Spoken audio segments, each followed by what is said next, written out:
City retailer Elk has weathered a roller coaster of lockdowns and restrictions. And having that inconsistency in trade has been our biggest challenge. Busy online and in its suburban branches, Elk's store in Melbourne's central business district has been waiting for office workers and tourists to return. We're already seeing pre-COVID numbers coming back to close to where they were, and I think that that's going to continue. That's the experience of one store. But a man with more than 1,000, retail giant Solomon Lew, says there's pain everywhere. Businesses are failing. Coffee shops don't have visitors. The sandwich bars don't have visitors. And it's just an empty town. And it's just very unfortunate. Even cities barely touched by COVID restrictions saw a collapse in the numbers of office workers coming in. But they're returning.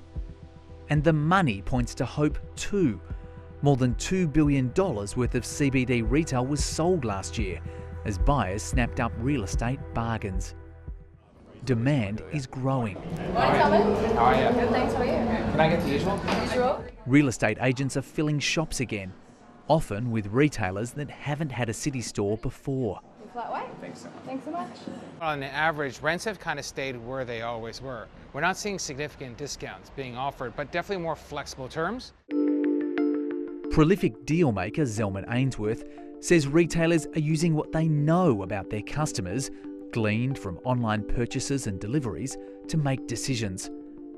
This will soon be a high-end cycling store, specialising in triathlon bikes that can cost more than $10,000. The reset of the CBD retail mix has allowed interesting, unique tenants like this to come into pockets of the CBD and really trade within a bit of an ecosystem and a bubble. Premier Investments runs Smiggle, alongside fashion brands including Just Jeans, Peter Alexander and Portmans, and holds a 20% stake in department store Myer. Nationwide, the fortunes of department stores have largely followed whether lockdowns and restrictions are on or off.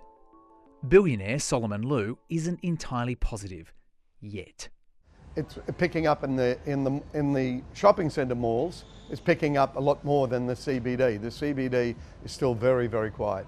Lockdowns kept city workers from their desks, and some of them have got used to it. If you look at Sydney and Brisbane, there is more traffic. So, it might be tough in those cities, but you see a pathway to traffic returning. Certainly in Melbourne, we've got a long way to go. 2 years after the pandemic sent office workers and tourists home, cities are having to reshape themselves. They've been doing that for decades, but now the pace of change will have to be faster to create spaces that people want to work, stay, spend and play in, not out of a sense of obligation, but because they want to be there.